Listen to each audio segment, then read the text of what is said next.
What is up, everybody, and welcome back to the Only Hoops podcast. It's your host, Jeff Bell. Thank you for joining me back here on the podcast. Today, we have another episode for you guys focusing on March Madness updates as well as my state of my bracket. And I'm just going to start off by saying it is not looking good here with my 2021 official bracket. Currently, it is 11:19 p.m. on the 21st of March. So the Sweet 16 round is going to be set this evening for the right side of the bracket. The left side of the bracket plays tomorrow on Monday here on the 22nd. So looking forward to tomorrow's games and getting the Sweet 16 set. But at the end of tonight, the right side of the bracket, Sweet 16 is going to be set. And it was a great first few rounds here. The round of 64 was very good. And the first day of games here for the round of 32 were very exciting for me as well. So what I'm going to do for this episode of the podcast is just kind of talk through each of the regions, some things that I really noticed during the games that I liked, some teams I like a lot. Just kind of talk through how I'm doing in that region specifically in terms of my bracket. And I'm going to start here right into it. I'm going to start with the South region. This region is where Baylor is the number one seed. Ohio State lost the other day. Just going to go through it game by game here, kind of break it down a little bit for you guys. So first game, Baylor versus Hartford, got that one correct on my bracket. I think, pretty much everyone across the country who follows basketball would have picked the Baylor Bears to beat Hartford. No disrespect to Hartford at all. They actually did a really good job early on within the game of, kind of taking Baylor out of their stuff a little bit, making them uncomfortable. Hartford played tough, but, Baylor at the end of the day, been one of the top 5 teams in the country all season. And, they played like it after the first few media timeouts. I really do think it's interesting, though. What I kind of noticed throughout March Madness here a little bit is that the first few media timeouts really set the pace for the game. I'll kind of get into that a little bit here going on. But, typically, first few media timeouts, it's always going to be a close game. There's some cases where, the better team just kind of jumps right off the bat. But, typically within college basketball game, high school games you notice it's going to be a close game early on within the first, maybe 8 to 10 minutes. And then the team starts pulling away. I'll get into that a little bit further on, but this definitely was one of the games where first 8 to 10 minutes, Baylor was uncomfortable. Like I said, Hartford was getting steals, getting turnovers. Baylor was missing threes. And they finally got some to go towards the end of the half and ultimately pulled away from Hartford as we all expected. So next game, we have North Carolina versus Wisconsin. Wisconsin, as we know, kind of demolished UNC on the night, won 85-62. And this hurt my bracket big time. For those of you who followed my previous episode and are aware of my bracket, I had North Carolina going to the Elite Eight. I had a sneaky suspicion that they were going to do well here in March Madness this year, but I was wrong, and my bracket is going to suffer off this pick big time. Wisconsin just kind of dominated the game, from start to finish. And there's nothing really more I can say other than that. North Carolina never looked really comfortable in the game. Wisconsin did a great job, on the night. And I just think UNC's forwards were poor. From what I was watching, it looked like they weren't really able to get into the game. They were getting offensive rebounds. They were doing a decent job and they were providing them a little bit of life, but all in all, they were the ones who kind of were doing the majority of the scoring. Armando Bacot had 15 points. Garrison Brook had 10 points. So they played well, but, in terms of scoring, but it was definitely a struggle all night for UNC to get anything going. Their guards played terribly, if I'm just going to be honest. Caleb Love had 10, Kerwin Walton had 8, but, outside of that, really, really big time struggle for UNC, and Wisconsin definitely deserved to win that game from start to finish. Okay, next game, Villanova versus Winthrop, the 5-12 matchup. Got this one correct on my bracket. Like I said in my previous video, I thought this was kind of a trap game for people picking upsets within a bracket. So this was one that the analysts were talking about right off the bat when the brackets were revealed. Winthrop's going to beat Villanova. Villanova's without Colin Gillespie, but Jay Wright, one of the best coaches in the country. Jeremiah Robinson Earl, one of the best forwards in the country. You add in players like Brian Antoine, who had a really good night the other day, and all the guys that are at Villanova. They're going to be a tough team to beat, pretty much any night with Jay Wright and that coaching staff, and, just kind of the way they play. They kind of control the plays. They put their guys in really good situations and let them play to their strengths. And ultimately, that hurt Winthrop. Winthrop kept it competitive for a really long time in the game. Halftime was competitive, even into the few media timeouts it was competitive, and then finally Villanova kind of pulled away a little bit.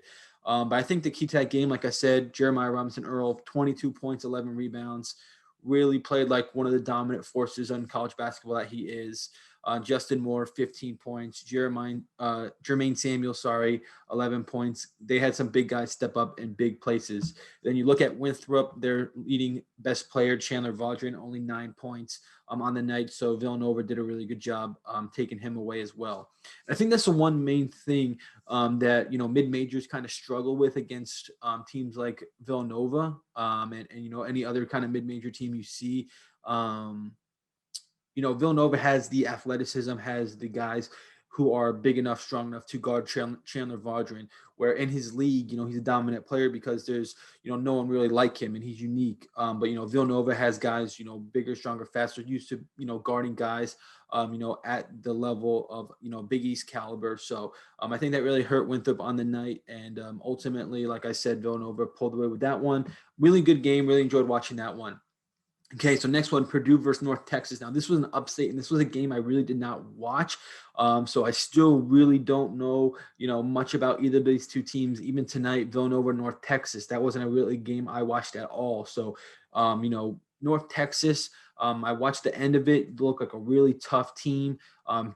Took Purdue at a lot of stuff they like to do. Like I said, I wasn't really knowledgeable in Purdue, prior to the tournament or North Texas. I picked Purdue just because I felt that their conference was going to, provide them with enough experience to ultimately get over the hump. But I was wrong. North Texas played really well on the night and pulled the upset. So I got that one wrong on my bracket.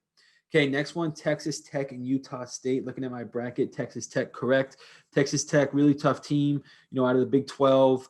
Played really well in this game. It was competitive for a while, low scoring for a while in the first half when I was watching it. It was super low scoring, but the offense picked up towards the end of the first half and definitely in the second half quite a bit. Texas Tech was ultimately too much for Utah State. Texas Tech, Mac McClung, Santos Silvas, they got a lot of depth and ultimately, it was too much to handle for Utah State. So I got that one correct. Okay, next one was Arkansas versus Colgate. This one's pretty funny. So my girlfriend came home the other day from work and she was like, "Can you believe it? Colgate won." And I was like, "What are you talking about?" I was like, "Arkansas is winning." I had another game on at the time where she got home from work and Arkansas had just taken the lead. And she was like, "What do you mean? Colgate was up like 15 early on in the game." And I was like, "Yeah, well, it completely flipped on its head." And that's really what the story of the game was. Colgate first half kind of dominated play. Early second half even, I was watching it, was giving Arkansas all they could handle. Arkansas did not look comfortable offensively. I actually turned on another game at one point when Arkansas kind of came back and tied it up. And then watching the end of that game, it seemed like they took the momentum, kind of figured it out a little bit. But ultimately, a lot of respect goes out to Colgate. Tough team. Pat Stasiak, Stays, as we call him at Hoop Group. Shout out to you if you see this video. Guys are doing a really good job at Colgate. A lot to be proud of, and hopefully NCAA tournament team here for years to come. Okay, next one, Florida versus Virginia Tech. This was a really, really good game that I enjoyed. Shout out to my guy Wags at Virginia Tech as well. Got to give him a shout out. Unfortunately, I had Virginia Tech in my bracket. Unfortunately, I was incorrect on this one. This one was a heck of a game that went into overtime. Kind of the story of this one was the turnovers by Texas at the end of the game. Texas kind of had a fairly comfortable lead a little bit towards the end of the game, but Virginia Tech started pressing, had like a few 5-second calls, a few inbound turnovers, and ultimately allowed Virginia Tech to get back into overtime. And, it was a really good overtime game. Florida kind of dominated overtime and ultimately, took Tech out a lot of stuff they do. I know Tech really didn't score much in that overtime period, and they kind of struggled getting points from anyone outside of Aline and Radford, who were kind of the two guys they were relying on in overtime, and those guys weren't really able to get, the buckets that they were getting throughout regulation. Florida, on the other hand, Castleton was kind of the story of this game. Didn't know much about Castleton going into this game, but he was really impressive. 19 points, 14 rebounds. Scotty Lewis, really good player. Saw him at Hoop Group. He actually like lived in the Hoop Group headquarters when I was there working for Hoop Group. Like he's an absolute gym rat. He was there all the time, getting up shots, working on his game. So he's a really impressive player. Had 15 points in this one, and ultimately Florida, like I said, was able to take it away and hurt my bracket. Okay, next one, Oral Roberts and Ohio State. This one as well absolutely murdered my bracket. I had Ohio State in my final four. Oral Roberts won 75-72. End of the game was tough for Ohio State, and it's kind of disappointing to see the result of that. I know a lot of players on Ohio State are getting a lot of hate on social media, which is horrible to see. You know, we let sports dominate, our thoughts, feelings, opinions a lot of times in society. And I think it's really disappointing when you kind of project that onto the student athletes or athletes overall, people wishing like death threats on the players and things like that. It was just really, really sad to see. The guys on Ohio State, know the significance of that game, and they know the letdown of, they had these expectations of getting to a Final Four, competing for a national championship after, competing with Illinois, one of the best teams in the country in the Big Ten championship game. But Oral Roberts, man, story of the night. Story of this, Obanor and Asmus, two dynamic duo for Oral Roberts. Asmus, perimeter guy, knocking down shot after shot after shot throughout the game. Obanor doing a little bit of both inside, outside. Really, really impressive. Shout out to Oral Roberts. Telling a lot of people I know today, 2 years ago, my senior year at JMU when I was a manager, we played Oral Roberts in an invitational out in Michigan. And we played them. We were both under 500 teams, struggled that year. They beat us in a close game, and they finished 10-21 on the season. So they struggled big time 2 years ago, got their record to over 500 last year by a few games. This year, 17-10. Tough schedule. I was looking at their schedule earlier. They already played Arkansas, a lot of big time teams as well. And the experience against those teams showed. They played great down the stretch. They weren't phased. And like I said, Asmus and Obanor was the story out of that one. And that one absolutely killed my bracket. Okay, staying with this region, going into the games from today, we had Baylor versus Wisconsin. And Baylor looked like a true number one seed in this one, absolutely dominating. Wisconsin won by 13. Wisconsin came in second half, cut it to 7 ultimately, but it never got under that. Baylor was up by double digits most of the second half. They looked really impressive, both inside, outside, making plays, and they did really look like an overall number one seed. And Baylor is definitely a team to look out for in this region. Okay, Villanova, North Texas. This one just got over not too long ago. Actually didn't watch a minute of this game. Final score is 84-61 Villanova. Looking at the stats, Villanova, as in the score, dominated the game.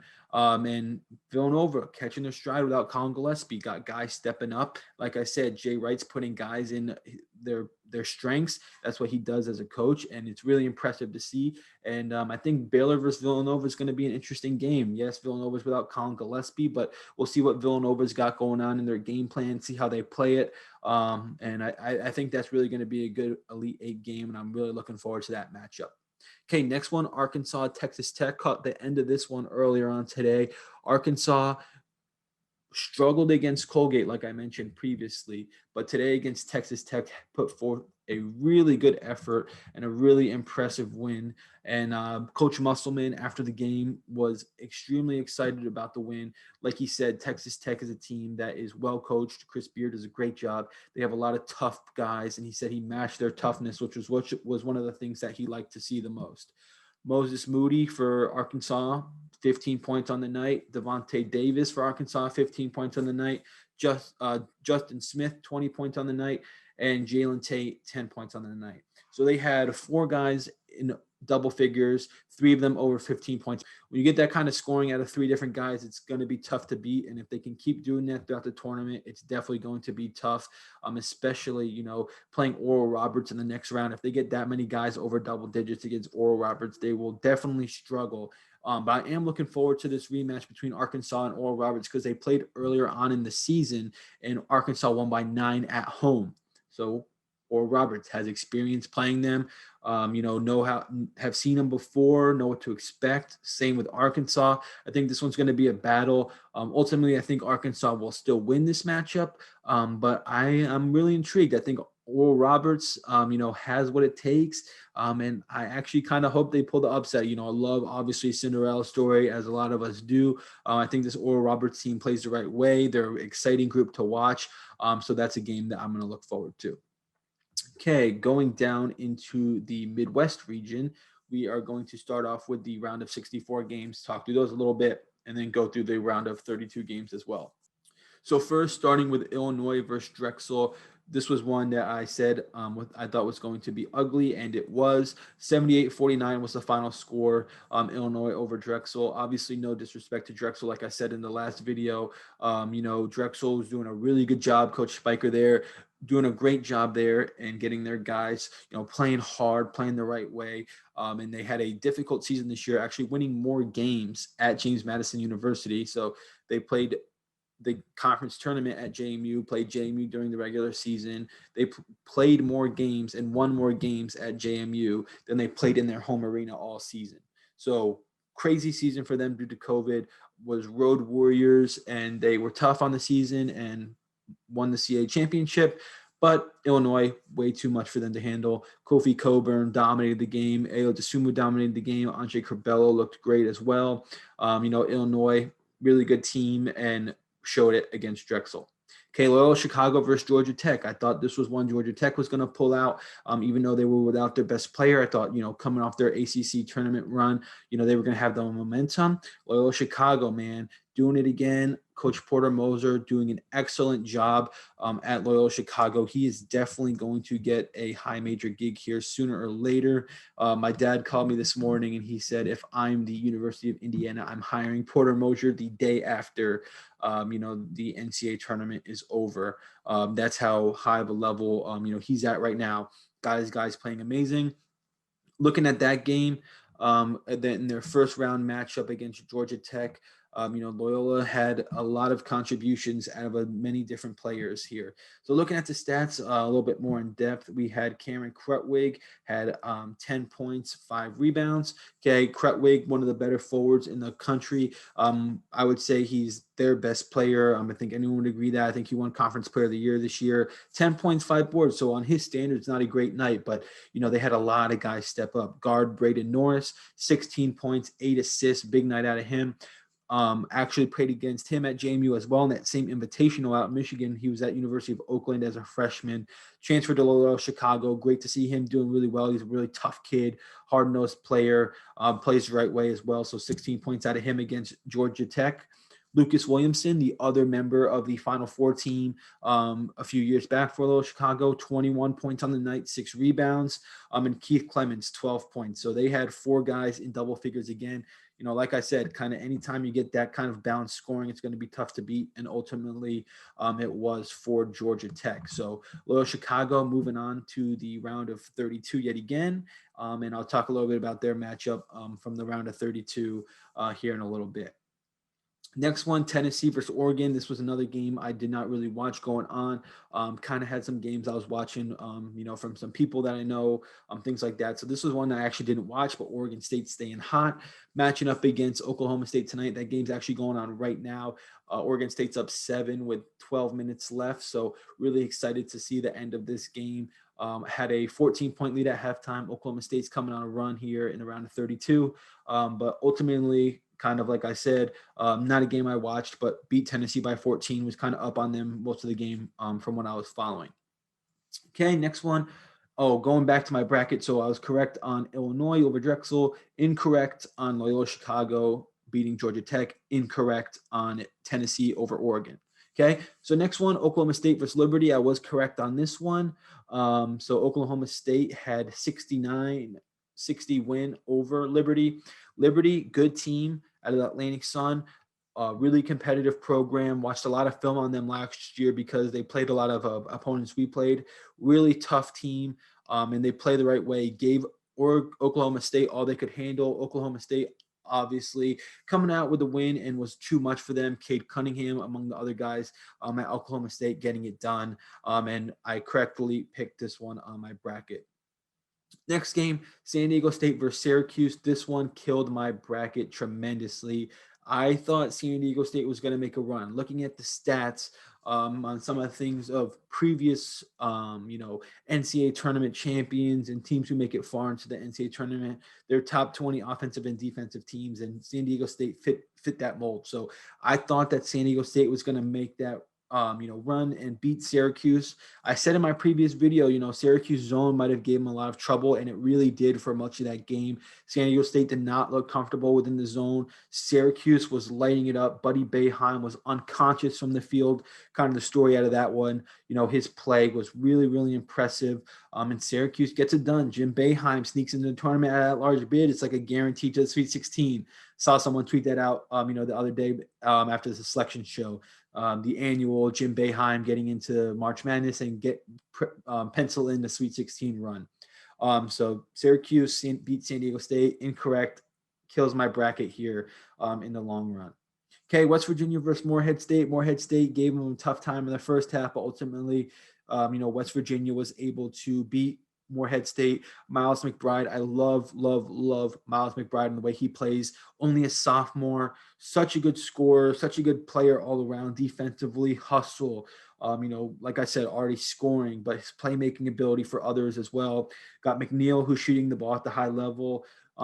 One thing I did notice out of this one, Derek Culver, their forward, did struggle tremendously. He's a player that I like a lot, but he did struggle in this game. And I'll talk about that a little bit more here when I get into the next round. But got that one correct. West Virginia over Morehead State. Next one was Clemson versus Rutgers. Picked Rutgers in this matchup, so got this one correct. Had watched Rutgers play a little bit during the season, and I really liked the way they played, like Ron Harper Jr. a ton.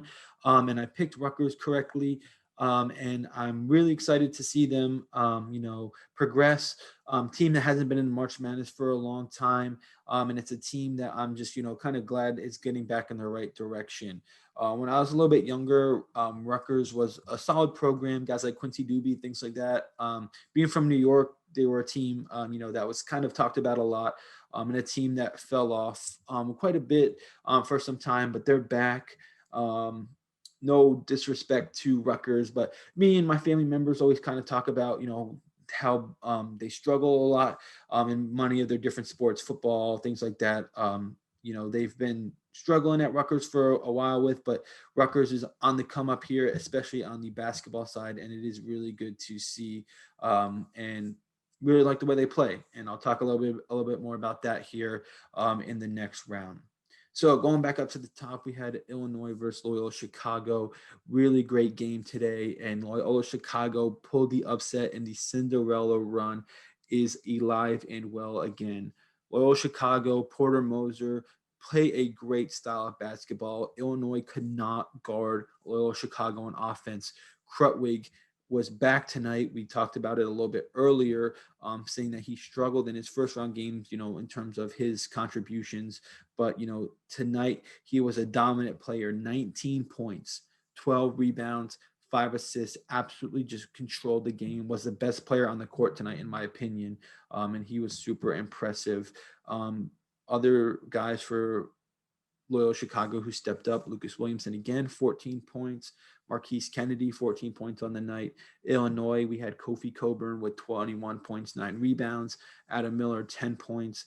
Ayo Dosunmu, only 9 points. Did a great job taking him out of the game.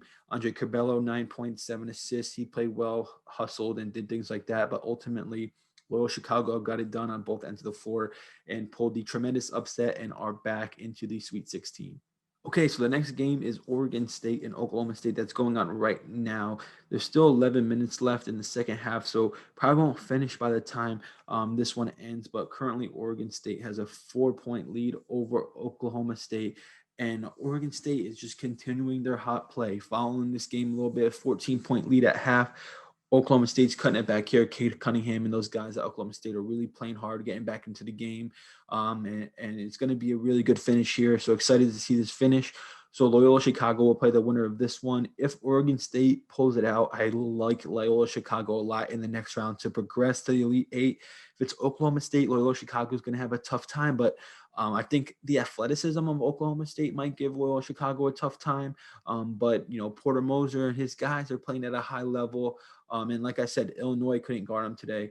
So I think, Oklahoma State might have those same problems. But Really not going to talk too much about this game. It's not finished yet. I'll kind of talk about this one in the next video, whenever that one comes out, and going over the other side of the bracket. But just going to leave that one just because it is still going on. Don't want to, say anything wrong or make wrong conclusions so far in this matchup. But it's going to be a really good finish, and I'm looking forward to watching the end of it once I finish this episode. Okay, next game, Syracuse versus West Virginia. Watch pretty much all of this one. And the story for this one for me, Buddy Boeheim, Joe Girard, absolutely lighting it up from three. Really tough for West Virginia to keep pace with those guys who are just absolutely firing on all cylinders from the perimeter this game. West Virginia did make a run, and they actually took the lead late in the second half in this one, but Syracuse just responded with big three-point shots. We had Buddy Boeheim, 25 points on the night, Joe Girard, 12 points, Quincy Guerriere, 12 points, Dolezaj, 12 points. Again, four guys in double figures, they won. That seems to be a trend. Get those guys. Balanced scoring attack is going to be extremely tough to beat. Okay, and then for West Virginia, we had Matthews Jr., 14 points. Derek Culver, only 7 points, did not play much of the second half again. Really struggled here in this March Madness. Not sure what's going on with Culver. He's a player that I love to watch, such a physical player, so active on the inside. But just struggled here in March for whatever reason, and it happens sometimes. Miles McBride, only 11 points on the night as well. Kind of a down night for him. Sean McNeil was kind of the story for West Virginia, hit a ton of big shots for them from the outside. Taz Sherman, 11 points, and Gabe Osaboyan, super active on the night, taking charges, getting rebounds, impacting the game without scoring. I think anyone who watched this game, if you're a basketball player, a fan, or anything like that, really took note of Osaboyan on the evening and noticed, you can impact a basketball game without scoring. There's so much you can do to contribute to your team. And Osaboyan kind of, shows, how you can do that. So my bracket gets nothing on this one. Kind of like I said, I had San Diego State progressing and beating West Virginia. So I saw West Virginia getting upset in this next round. Just had the team wrong, unfortunately.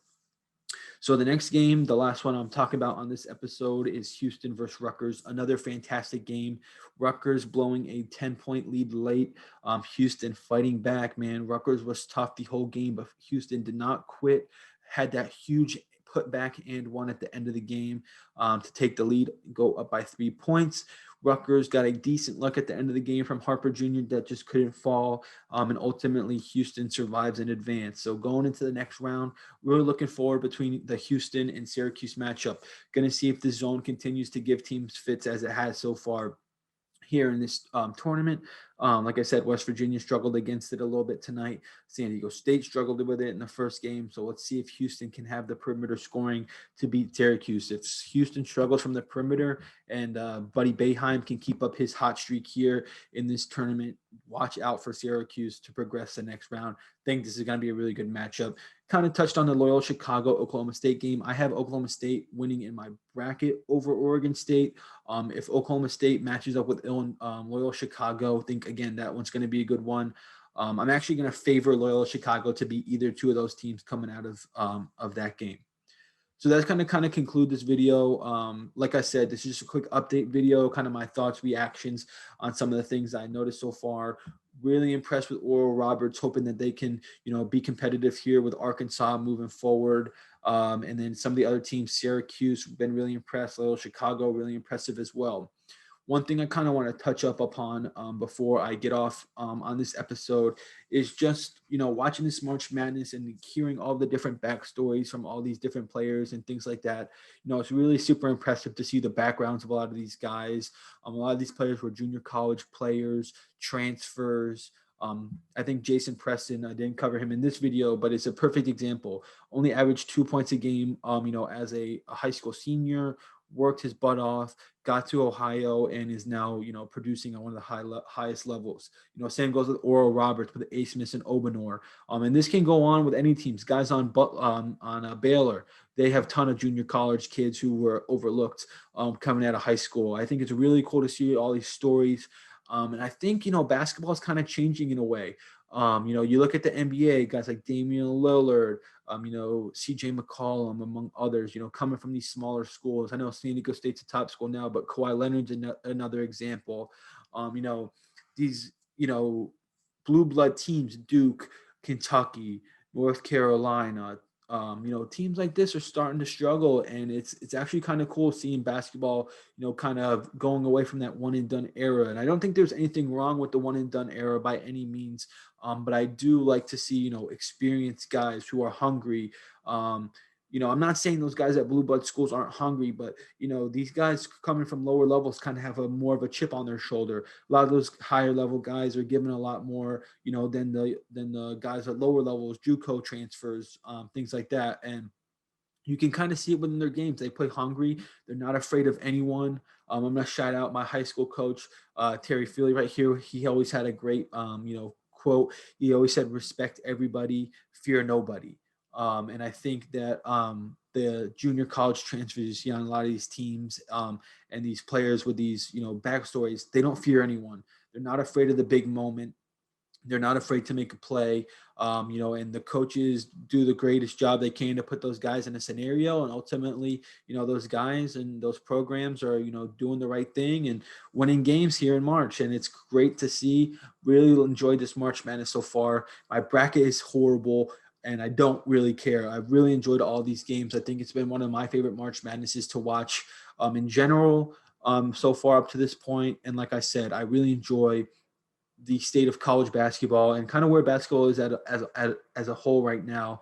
It's really good to see.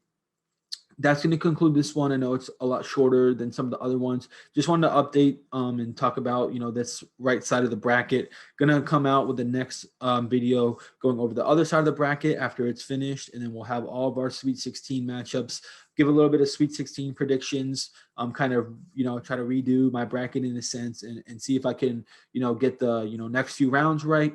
But like I said, enjoyed this March Madness so far. Hope you guys have too. Hope you guys are staying safe with COVID, and hope you guys are excited to watch some more basketball like I am.